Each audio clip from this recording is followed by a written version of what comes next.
Hello guys. അപ്പോൾ ഇന്ന് intro അമ്മ എന്നെ പറഞ്ഞു. ലക്കി ഫാമിലി അതല്ലേ? ഓ ആണോ?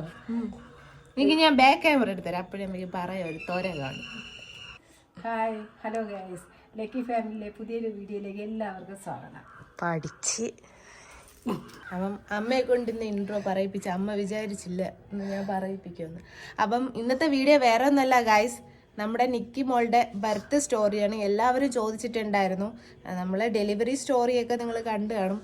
അപ്പം എങ്ങനെയൊക്കെയാണ് നിക്കി മോളുടെ ബർത്ത് വെയിറ്റ് എങ്ങനെയായിരുന്നു, അത് പോയിട്ട് ഏത് ഹോസ്പിറ്റല്, നോർമലായിരുന്നു, സിസേറിയൻ ആയിരുന്നു, അങ്ങനെ കുറേ ക്വസ്റ്റ്യൻ ഉണ്ടായിരുന്നു. അപ്പം എല്ലാവർക്കായിട്ടുള്ള ഒരു ആൻസറാണ് ഈ ഒരു വീഡിയോ. അപ്പോൾ നമുക്ക് എന്തായാലും വൈകിക്കാതെ, നിക്കി മോൾ ഇപ്പോൾ ഉറക്കം, അവൾ എണീക്കുന്നതിന് മുന്നേ നമുക്ക് ഈ വീഡിയോ വൈൻഡപ്പും കൂടെ ചെയ്യണം. അപ്പം നമുക്ക് വീഡിയോയിലോട്ട് കിടക്കാം. അപ്പോൾ നമ്മൾ വീഡിയോ സ്റ്റാർട്ട് ചെയ്യാൻ പോവാണ്. നിക്കിയുടെ ബർത്ത് സ്റ്റോറി അമ്മേനെ സ്റ്റാർട്ട് ചെയ്യും. ഫസ്റ്റ് പറഞ്ഞു തുടങ്ങിക്കോ. ഞാൻ എന്തോന്ന് പറയാ, നിക്കിയുടെ ബർത്ത് എന്ന് പറഞ്ഞാൽ ഭയങ്കര സന്തോഷമുള്ളൊരു അത്ഭുതമായിരുന്നു അത്. മോള് ജനിച്ചത് നമുക്ക് എല്ലാവർക്കും അത്ഭുതമായിരുന്നു. ഇപ്പം മോള് പിന്നെ പറഞ്ഞു മോനാണെന്ന്.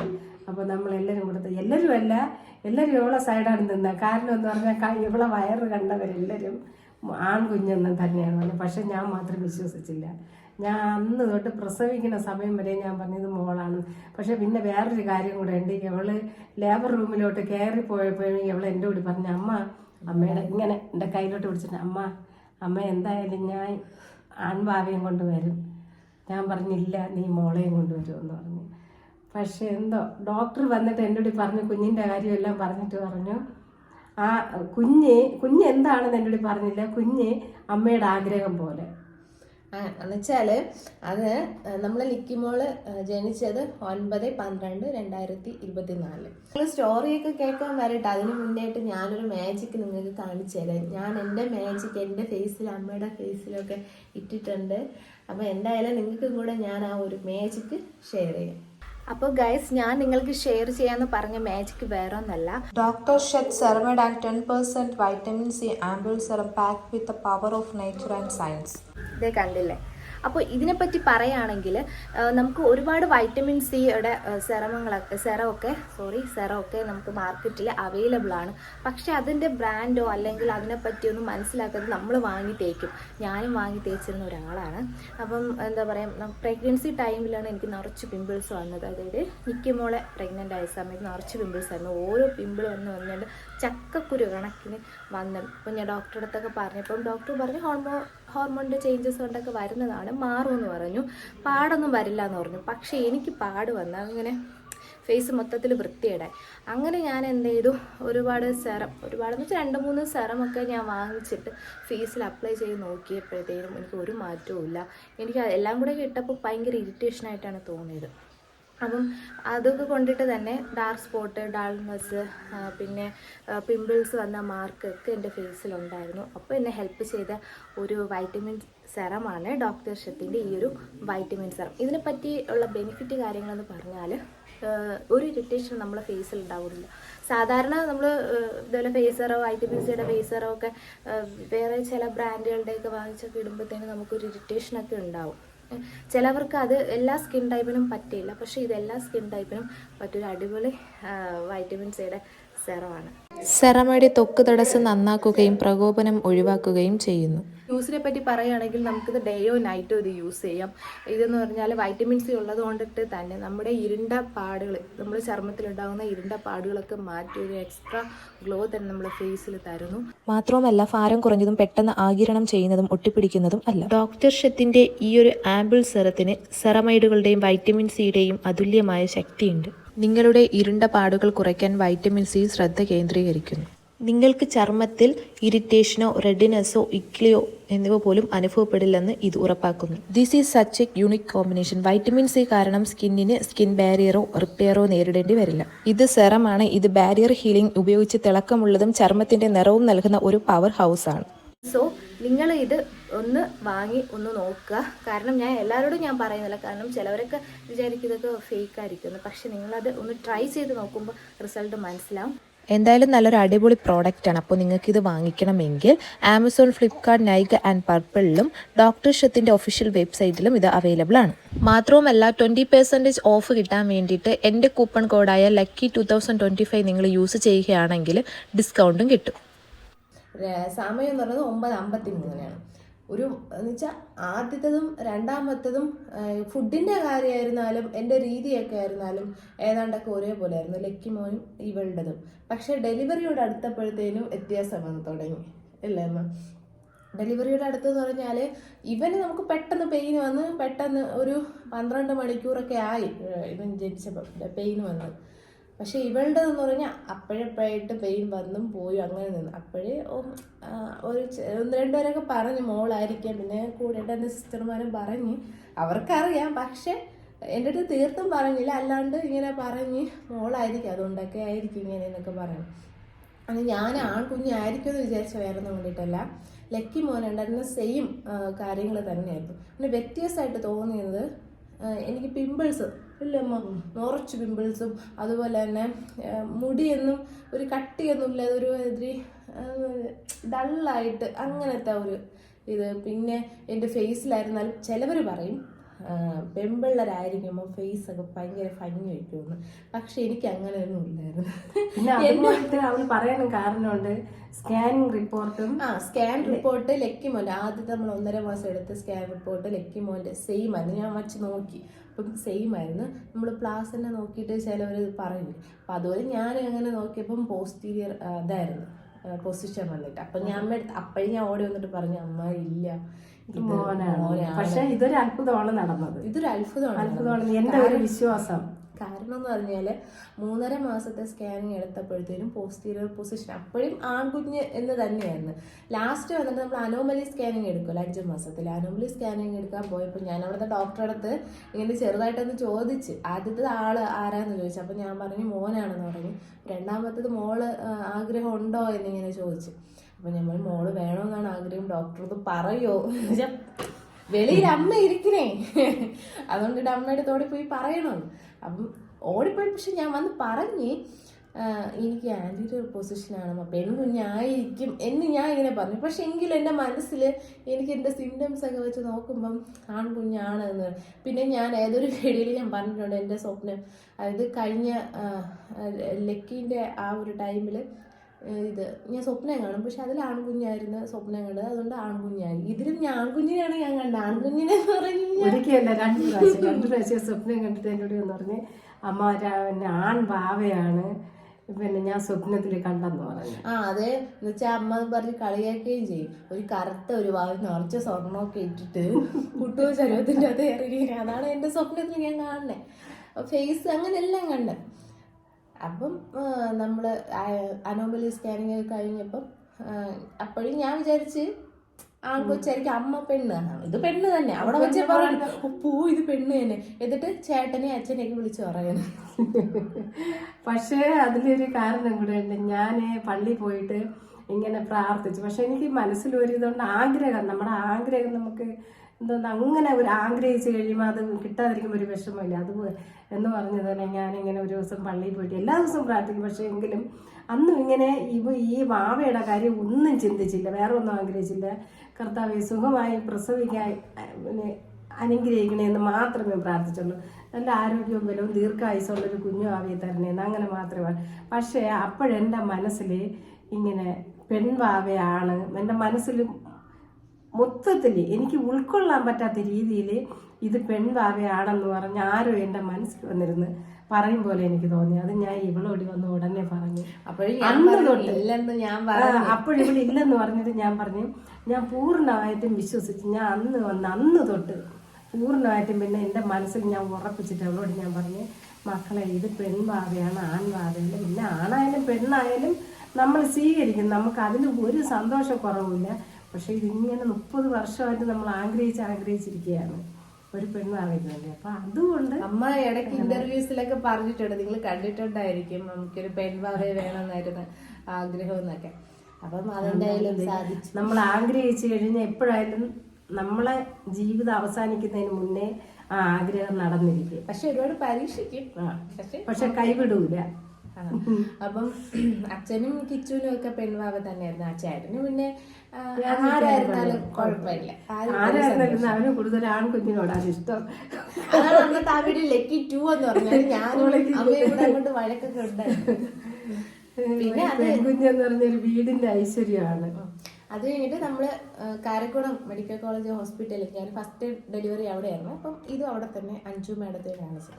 കാരണം അതെന്ന് പറഞ്ഞു കഴിഞ്ഞാൽ നമ്മൾ സെക്കൻഡ് ഡെലിവറി ആയതുകൊണ്ട് ഒരു 35 ആഴ്ച കഴിയുമ്പോൾ തന്നെ നമ്മൾ കരുതിയിരിക്കണം. 35 ആഴ്ച 7 മാസമൊക്കെ കഴിയുമ്പോൾ തന്നെ ചിലവർ ഡെലിവറി ചെയ്യും.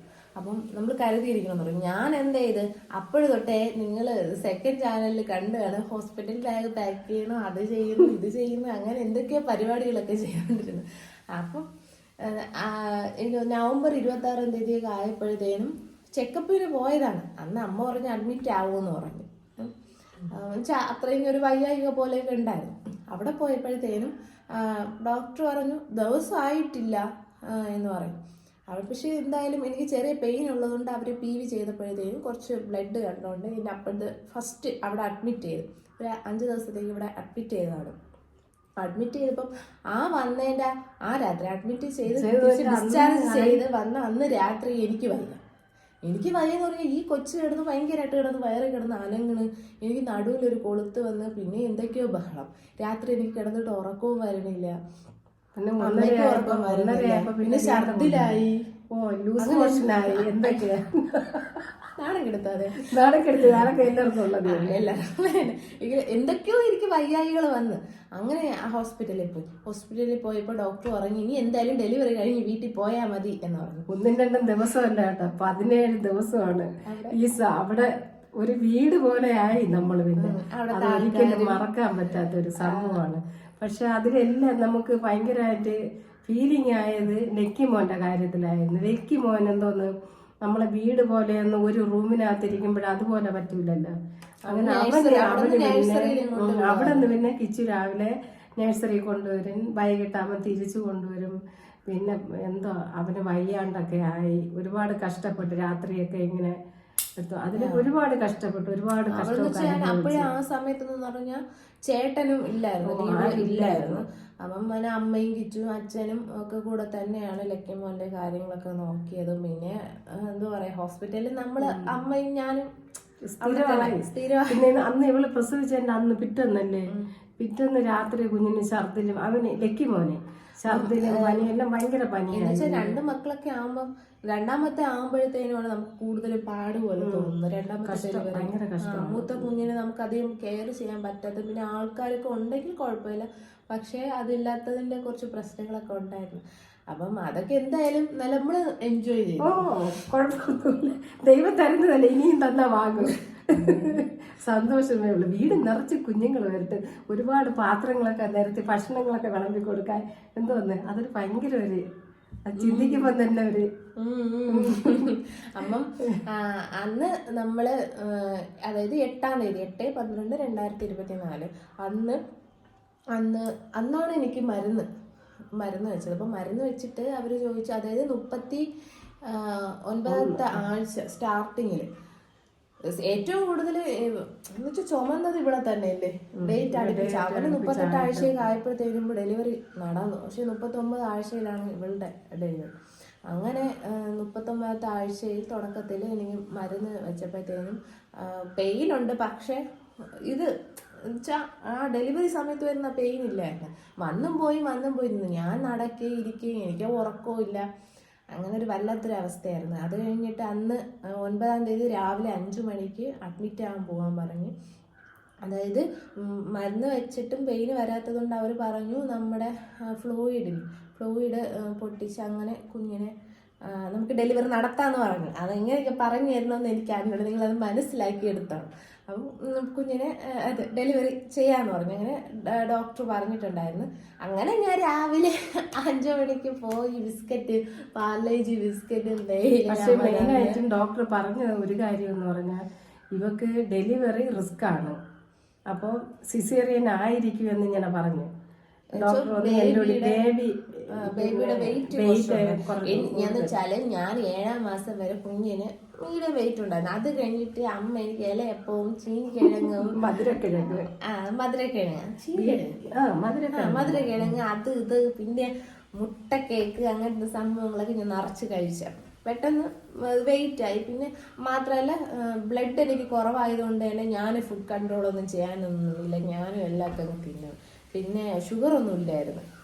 മിക്കവർക്കും പെൺകുഞ്ഞായിരിക്കുമ്പോൾ ഷുഗർ വരുമെന്ന് പറയും. പക്ഷെ എനിക്ക് അങ്ങനെ ഷുഗറിൻ്റെ അടുത്തൊരു ക്രാവിങ് അങ്ങനത്തെ സംഭവമൊന്നും ഇല്ലായിരുന്നു. ഞാൻ എല്ലാം കഴിക്കും. അതുകൊണ്ടിട്ടാണ് ഞാൻ അത് ആൺകൊച്ചെന്ന് വിചാരിച്ചത്.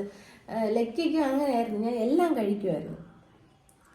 അപ്പം അങ്ങനെ 5 മണിക്ക് പോയി അവിടെ അവർ ഇങ്ങനത്തെ കാര്യങ്ങൾ ഞാൻ നേരത്തെ പറഞ്ഞതൊക്കെ ചെയ്ത് വെള്ളമൊക്കെ ഫ്ലൂയിഡൊക്കെ പൊട്ടിച്ച് കളഞ്ഞ് പിന്നെ പെയിന് വന്ന് അവരൊരു 4 മണിക്കൂർ 6 മണിക്കൂറാണല്ലേ അമ്മ പറഞ്ഞ് 6 മണിക്കൂർ ആണ് പറഞ്ഞത്. സെക്കൻഡ് ഡെലിവറി ആയിരുന്നു. പക്ഷെ ഇവിടെ 4 മണിക്കൂർ കൊണ്ട് തന്നെ കാര്യങ്ങളൊക്കെ കഴിഞ്ഞു. ഞാനവിടെ നേഴ്സ്, എനിക്ക് ഇപ്പോഴും നല്ല ഓർമ്മയുണ്ട്. അവിടുത്തെ നേഴ്സുമാർ 2 നേഴ്സുമാർ എൻ്റെ കൂടെ ഉണ്ടായിരുന്നു, സീനിയർ നേഴ്സാണ്. അപ്പം അവർ ഈ വീഡിയോ കാണുന്നുണ്ടെങ്കിൽ ഞാൻ ഹായ്.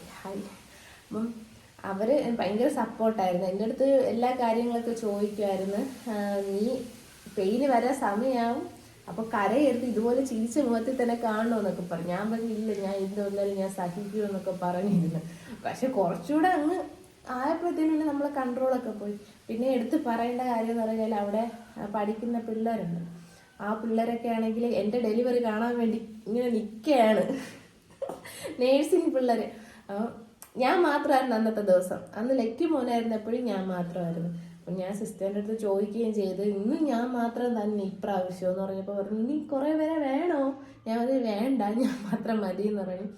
അങ്ങനെ അവിടുത്തെ 2-3 പിള്ളേരൊന്നും എൻ്റെ അവർ ആദ്യമായിട്ടാണ് കാണുന്നത്, ഈ ഡെലിവറി ആദ്യമായിട്ടാണ് കാണുന്നത്. അപ്പം ഞാനിങ്ങനെ നടന്ന് അയ്യോ എന്ന് വിളിക്കുമ്പോഴും ഓടി വന്നിട്ട് ചേച്ചി പോട്ട് ചേച്ചി, അവരാണ് ഇരുന്ന് കരയുന്നത്.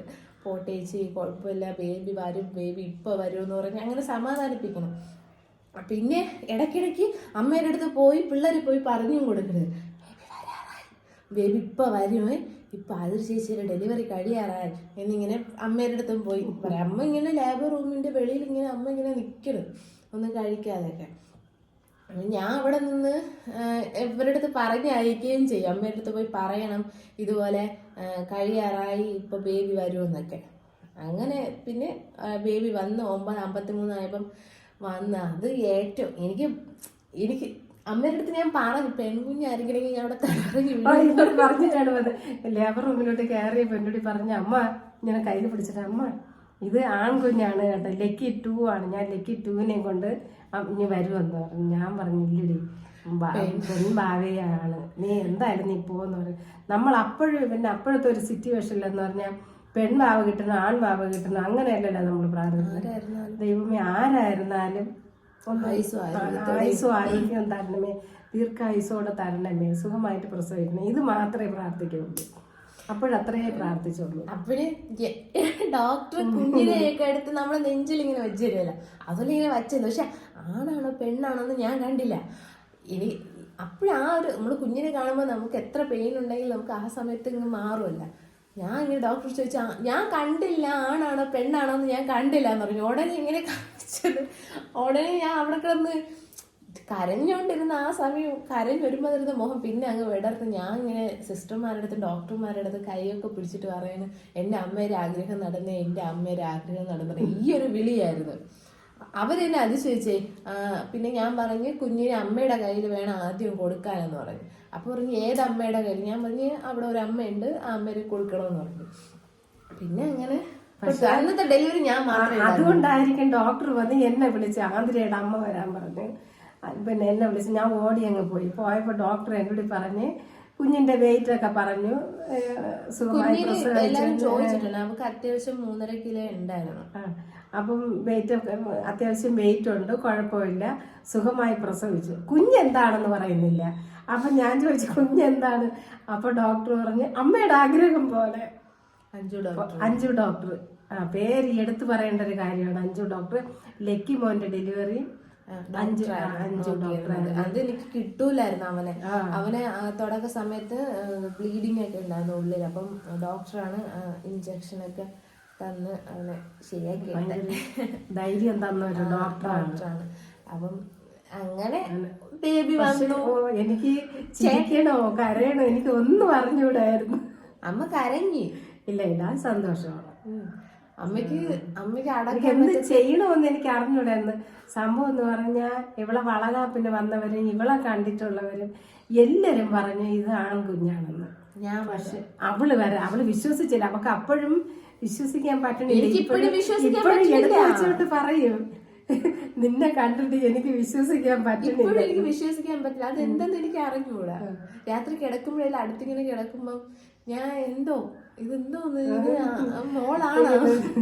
പിന്നെ എന്തോന്ന് ചിലരൊക്കെ പറയുമ്പോ ഒരുപാട് പേര് പറയണ് പിന്നെ കുഞ്ഞെന്നെ പോലെയാണ് ഇരിക്കണേന്ന്. അപ്പൊ എല്ലാവരും കമന്റ് എന്നെ പോലെയാണ് പോലെ തന്നെയാണ് ചേട്ടൻ. അപ്പൊ ഞാൻ മനസ്സുകൊണ്ട് ചിന്തിക്കും ഞാനല്ലേ ആഗ്രഹിച്ചത്, അപ്പൊ എന്നെ പോലെയല്ലേ അവളിരിക്കുന്നത്. ഇത്രയുള്ള വീഡിയോ. മറ്റൊരു വീഡിയോ വരുന്നവരേക്കും എല്ലാവർക്കും ബൈ.